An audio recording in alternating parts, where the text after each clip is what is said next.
अस्सलाम वालेकुम नाज़रीन, आप देख रहे हैं मालूमाती फैक्ट्री। नाज़रीन कराम, पंजाब सरकारी स्कूलों की तरह पंजाब वेलफेयर के स्कूलों में भी एसटीआई इंटर्नशिप का आगाज़ कर दिया गया है। तो नाज़रीन, एसटीआई इंटर्नशिप का फ़ॉर्म कैसे जमा करवाना है, आज की वीडियो में एसटीआई इंटर्नशिप का फ़ॉर्म जमा करवाने के हवाले से मुकम्मल तौर पर आपको गाइड किया जाएगा। तो वीडियो को आपने पूरा वॉच करना है। नाज़रीन, सबसे पहले आपने गूगल पे चले जाना है और वहाँ पर जाकर आपने लिखना है PWWF। और नाज़रीन, यहाँ पर जो सबसे पहले आपको जो लिंक नज़र आएगा, तो वहाँ पर आप नीचे देखेंगे एप्लीकेशन फ़ॉर्म होगा, तो आपने इसको ओपन कर लेना है। तो नाज़रीन, इसको फ़ॉर्म को आपने डाउनलोड कर लेना है। डाउनलोड करने के बाद नाज़रीन आपने इसको फ़िल कर लेना है। तो किस तरह से फ़िल करना है ये मैं आपको बताता चलूँ। तो नाज़रीन, आपने सबसे पहले एक पासपोर्ट साइज़ की तस्वीर ले लेनी है, उसको आपने यहाँ पर पेस्ट कर देना है। उसके बाद नाज़रीन यहाँ पर डायरी नंबर में आपने कुछ नहीं लिखना और यहाँ पर आपने डेट लिख लेनी है जिस तारीख को आप ये फ़ॉर्म फ़िल कर रहे हैं।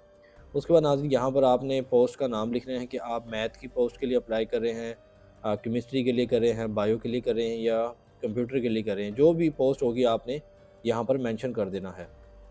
उसके अलावा नाज़रीन, आप कौन से शहर से हैं, आपने अपने यहाँ पर डिस्ट्रिक्ट का नाम यहाँ पर मेंशन कर देना है, यहाँ पर लिख देना है। उसके अलावा नाज़रीन यहाँ पर आपने उस स्कूल का नाम लिखना है जिस स्कूल में आप अप्लाई कर ले रहे हैं। तो नाज़रीन, अगर आपको अपने किसी स्कूल का नाम नहीं पता कि आपके शहर में स्कूल कहाँ है, तो नाज़रीन उसका भी तरीक़ाकार मैं वीडियो के एंड में आपको बताऊँगा। तो नाज़रीन, उसके बाद यहाँ पर आपने अपना CNIC नंबर लिख लेना है और उसके बाद नाज़रीन यहाँ पर आपने अपना नाम और यहाँ पे अपना फादर नेम, अगर आप फीमेल या मैरिड हैं तो यहाँ पर आपने अपने हस्बैंड का नाम लिख लेना है। उसके बाद नाज़रीन यहाँ पर आपने अपनी डेट ऑफ बर्थ लिखनी है। अगर आपकी मिसाल के तौर पर अगर आपकी डेट ऑफ बर्थ है 2 फरवरी 1990, तो यहाँ आपने लिखना है 02 और यहाँ मंथ में भी आपने लिखना है 02 और यहाँ लिखना है 1990 यानी कि 1990। उसके बाद यहाँ पर आपने अपनी जेंडर को सिलेक्ट कर लेना है, मेल है फीमेल। उसके बाद यहाँ पर आपने टिक करना है आप मुस्लिम हैं या नॉन मुस्लिम हैं। उसके बाद आप मैरिड हैं या अनमैरिड हैं या विडो हैं, जो भी हैं आपने यहाँ पर टिक कर लेना है। उसके बाद यहाँ पर नाज़रीन आपने अपने डोमिसाइल का लिख देना है, आपका डोमिसाइल कौन से शहर का है और आपने यहाँ पर अपना मोबाइल नंबर लिखना है। इसके अलावा यहाँ पर आपने अपनी ईमेल आईडी को यहाँ पर लिखना है कि आपकी जीमेल की कौन-सी आईडी है। यहाँ पर आपने अपने हस्बैंड का नाम लिखना है। डोमिसाइल ऑफ हर हस्बैंड, यहाँ पर नाज़रीन आपने अपने हस्बैंड का जो डोमिसाइल है, उसका सिटी लिखना है, यहाँ पे उसका शहर का नाम लिखना है। क्योंकि सम टाइम ऐसा होता है कि जो फीमेल होती है उनकी आउट ऑफ सिटी उनकी शादी होती है, तो लिहाज़ा ऐसी सूरत में वो अपने डोमिसाइल पर अप्लाई नहीं कर सकती। तो ऐसी सूरत में जो फीमेल होंगी वो अपने जो हस्बैंड हैं उनके डोमिसाइल पर अप्लाई कर सकती हैं। तो यहाँ पर आपने अपने हस्बैंड के डोमिसाइल का शहर का नाम लिखना है। यहाँ पर आपने अपने हस्बैंड का शनाख्ती कार्ड नंबर लिखना है और यहाँ पर आपने जो अपने हस्बैंड का जो शनाख्ती कार्ड है या आपका अपना जो ज़ाती डोमिसाइल है, तो उस पर जो भी एड्रेस होगा वो आपने यहाँ पर मेंशन करना है। CNEC वाला आपने एड्रेस बिल्कुल नहीं यहाँ पर लिखना, डोमिसाइल वाला आपने यहाँ पर एड्रेस लिखना है। इसके अलावा मेल एड्रेस में आपने वो एड्रेस लिखना है जहाँ पर आपको अगर महकमे की तरफ से कोई डाक आए, कोई भी मैसेज आए, कोई भी चीज़ ख़त वगैरह आए, तो वो आपके एड्रेस पर आपको मिल सके। और साथ आपने मेलिंग एड्रेस में एक और चीज़ का इज़ाफ़ा करना है कि आपने साथ PO बॉक्स भी साथ लिखना है। अब बात कर लेते हैं एकेडमिक क्वालिफ़िकेशन की। यहाँ पर आपने अपनी मैट्रिक से लेकर ऑनवर्ड जितनी भी आपकी एजुकेशन है, उन तमाम का आपने यहाँ पर डाटा फ़ीड कर देना है। सबसे पहले मैट्रिक में आपके जो आपके सब्जेक्ट्स होंगे, जैसे कि आप मैथ, फिज़िक्स, केमिस्ट्री अगर आपकी है मैट्रिक में, तो वो लिख लेनी है। अगर आपके कोई आर्ट्स के सब्जेक्ट हैं, जो 3 कंपल्सरी सब्जेक्ट होते हैं, वो आपने यहाँ पर छोटे-छोटे करके इस बॉक्स में पूरे करके लिख लेने हैं। उसके बाद नाज़रीन आपने कौन से बोर्ड से किया है, रावलपिंडी से किया है, लाहौर से किया है, तो उस बोर्ड का आपने यहाँ लिख लेना है। लाहौर बोर्ड या सरगोदा बोर्ड जो भी है। इसके अलावा नाज़रीन यहाँ पर आपने साल लिख लेना है, कौन से साल में पास किया है। यहाँ पर आपने टोटल मार्क्स लिख लेने हैं, कितने नंबर आपने हासिल किए हैं और यहाँ पर आपने टोटल मार्क्स लिखने हैं कि टोटल मार्क्स कितने थे, 1000 से या 1100 थे, जो भी थे वो आपने लिख लेने हैं। इसके अलावा यहाँ पर आपने परसेंटेज लिख लेनी है। नाज़रीन, अगर आपको परसेंटेज निकालना नहीं आता तो ये इंतहाई आसान है। मिसाल के तौर पर आपके 1100 में से 800 मार्क्स हैं, तो आपने 800 मार्क्स को 1100 पर डिवाइड कर देना है और जो जवाब आएगा उसको 100 से मल्टीप्लाई कर देना है। तो इस तरह से आप परसेंटेज मालूम कर सकते हैं। इसके अलावा नाज़रीन यहाँ CGPA में आपने कुछ नहीं लिखना है और यहाँ आपने अपनी डिवीज़न या ग्रेड को लिख लेना है। नाज़रीन, आपके रिज़ल्ट कार्ड पर डिवीज़न या ग्रेड लिखा होगा, तो उनमें से किसी एक को आपने यहाँ पर लिख लेना है।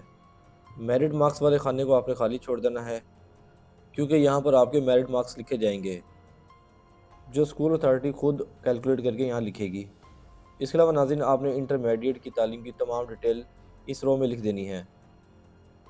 ग्रेजुएशन की बात करें तो नाज़रीन यहाँ पर अपनी 40 ईयर एजुकेशन की तालीम लिखनी है। यानी कि अगर आपने बीए किया है तो बीए की डिटेल लिखनी है, या अगर आपने बीएससी की है तो आपने यहाँ पर बीएससी की डिटेल लिखनी है। इसके अलावा नाज़रीन अगर आपकी बीएस या मास्टर क्वालिफ़िकेशन है तो नाज़रीन आपने यहाँ पर लिख लेना है कि आपकी बीएस या मास्टर किस सब्जेक्ट में है, उर्दू में है, इंग्लिश में है या मैथ में है। कोई एक सब्जेक्ट आपने यहाँ पर मेंशन कर देना है, और आपने यहाँ पर यूनिवर्सिटी लिख देनी है, सरगोदा यूनिवर्सिटी है, लाहौर यूनिवर्सिटी है, रावलपिंडी है, ये जो भी आपकी यूनिवर्सिटी है जहाँ से आपने बीएस या मास्टर की डिग्री हासिल की है, वो आपने यहाँ पे उस यूनिवर्सिटी का नाम यहाँ पर आपने लिख देना है। और यहाँ पर आपने साल मेंशन करना है, कौन से साल आपने पास किया है। और 10 और टोटल मार्क्स में आपने कुछ नहीं लिखना। आपने परसेंटेज में भी आप अगर आपकी डिग्री पर मेंशन है कितने परसेंटेज आपने मार्क्स लिए, यानी कि सीजीपीए लिए, क्योंकि यूनिवर्सिटी लेवल पे जो सेमेस्टर सिस्टम होता है उसमें मार्क्स नहीं होते बल्कि सीजीपीए होता है। तो परसेंटेज अगर आपके सर्टिफिकेट पर मेंशन है तो आपने यहाँ पर लिख लेने हैं उस पर से देख के। सीजीपीए आपने इस तरह से लिखना है, सीजीपीए वाले कॉलम में यहाँ पर आपने के ऊपर वाले हिस्से में आपके ऑब्टेन सीजीपीए, जबकि बटे के नीचे जो है वो 4 है। यानी कि अगर आपका 3 सीजीपीए आया है तो आपने लिखना है 3/4 यहाँ पे। इसके अलावा यहाँ पर आपने अपनी डिवीज़न लिख लेनी है, जो भी आपकी डिवीज़न आई है या ग्रेड आया है, वो आपने अपने रिज़ल्ट कार्ड से देख लेना है। मेरिट वाला खाना जो आपको पहले ही बोला है मैंने, आपने खाली छोड़ देना है, वो मेरिट बनाने के लिए होगा। स्कूल के ऑफिस वाले खुद ब खुद यहाँ पर आपके मेरिट के मार्क्स लिखेंगे, आपने यहाँ पर कुछ नहीं लिखना।